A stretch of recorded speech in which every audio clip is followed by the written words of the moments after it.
What's going on, guys? Welcome back to the channel. Christopher Manyweather here with DeadStock Barbershop, and today we're doing something different.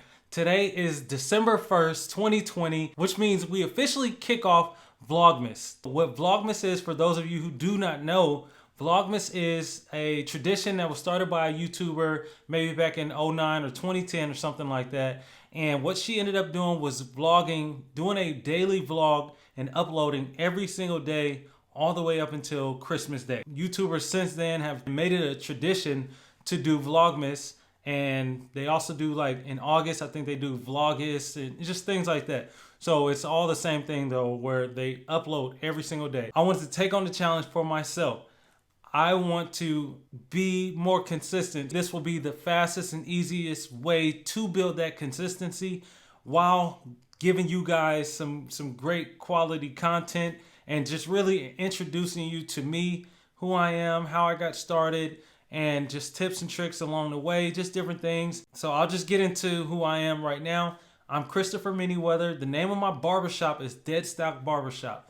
The reason it's called DeadStock, and the same thing for my channel, it's DeadStock Barbershop. The reason why it's called DeadStock, for those of you guys who do not know, I am a sneaker enthusiast. I am a sneakerhead. My passion for tennis shoes started back in elementary school when I couldn't afford any of them. But my first piece of mail was an East Bay magazine, and I would rip out those pieces, the shoes that I really loved and really wanted, and I'd put them into this little cheap wallet that somebody gave me. My mom or someone gave me a wallet, and so I'd walk around with these shoes in this wallet. And so as I grew and got older and old enough to buy my own shoes, because coming up in a family of 7, you weren't getting no $120, $100 tennis shoes, right? How I came up with the name DeadStock for the shop. I don't know if you guys have ever collected cards or cars or anything of value growing up. If you guys remember, what you would call those baseball cards that were brand new, still in the seal, unbroken, was called mint condition. The card collector or Pokemon card collector or baseball, basketball, whatever collector, mint condition, that's what DeadStock means to a sneakerhead. So if I say, hey, I got some Air Jordan 3 DeadStock, right? That's what I have in my barbershop. I got a pair of Air Jordan 3 DeadStock. So anybody who's a collector or familiar with the culture would know automatically that, hey, these shoes are brand new, they're highly sought after, and they've never been worn, right? So that's what DeadStock means. It was me tying in my love for basketball or sneaker culture into cutting hair. So my theme or my motto for my shop is, it's DeadStock Barbershop, fresh from head to toe. I got some guys who come into the shop and they may have on a nice pair of kicks. I do what I call the cut and kicks of the day. So I'll show their haircut and their nice shoes, whatever it may be. Maybe some Yeezys or some Pharrells or some Jordans, whatever it is. I've even had a older gentleman with some Nike running shoes that were pretty nice. I think there were some Nike Air Pegasus. And so I took a picture of his haircut, took a picture of his sneakers, and bam, he's on Instagram as the cut and kicks of the day. So that's how I came up with the term DeadStock for my barbershop. Fast forward to high school. So I've been cutting hair since I was 15 or 16 years old. I'm now 34, so that's 18 to 19 years, something like that. I am married to my beautiful wife, Sierra. We have 3 beautiful children that are almost eye to eye with me. It's crazy.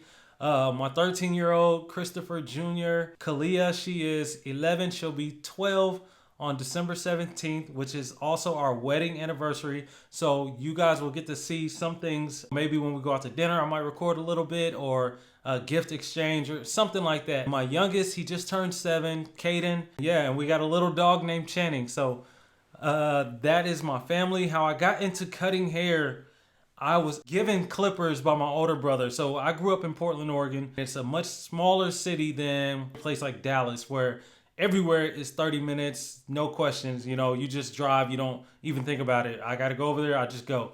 But in Portland, it's much smaller, so you can get around. It feels like an hour drive if you have to drive 30 minutes out there. My brother, he moved 30 minutes away and coming out and cutting our hair. And he's like, bro, I'm not about to be coming out here every couple of weeks to cut your hair.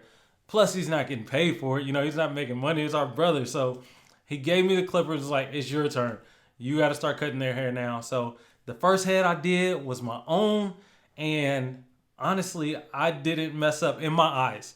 I was like, this is some decent work. Then from there, I've cut my younger brother's hair and got some good feedback on it. And next thing I know, I'm cutting my friends, their friends, strangers. You know, it just went on, and I never stopped cutting. After high school, I went on to community college to begin what I thought a career of educating and teaching.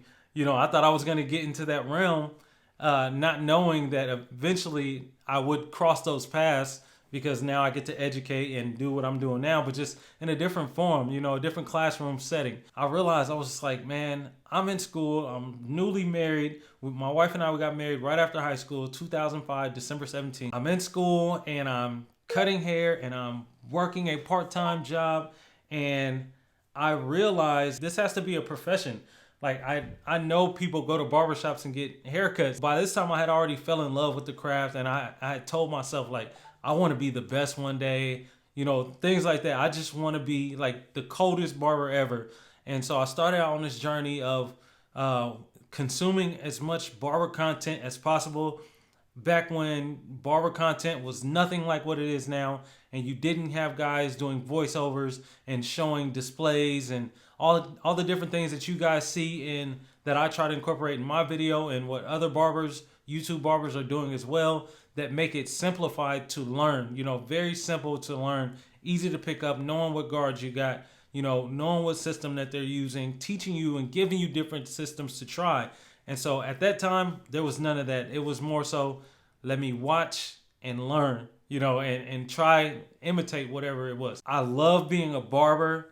I am 9 years licensed now, and it's just been an amazing journey. Coming up in my next video, what I really want to talk about are some of the things that I've experienced and learned along the way. So things like how to pick a barber school, how to pick a barber shop, what to expect when you go to barber school, or expect from shop owners, or should I go commission, or should I go booth rent, you know, different things like that. So all of these things I'll be giving you guys, plus you'll see more from my personal life. You know, I'll let you guys a little bit closer in so you can see some of the things that I do on a daily basis, regular basis. And most of the time I might just be sitting in front of the camera like this. You guys can let me know in the comment section, do you want to come along with me and see some things, or do you just want to hear my experiences as I paint the picture for you of how I became the barber that I am today, the father that I am today, the husband that I am today, the person that I am today. So I appreciate you guys watching. Vlogmas day 1 complete. Number 2 coming up. Make sure you guys stick around because it will be out tomorrow. Consistency, here we come. Thank you guys.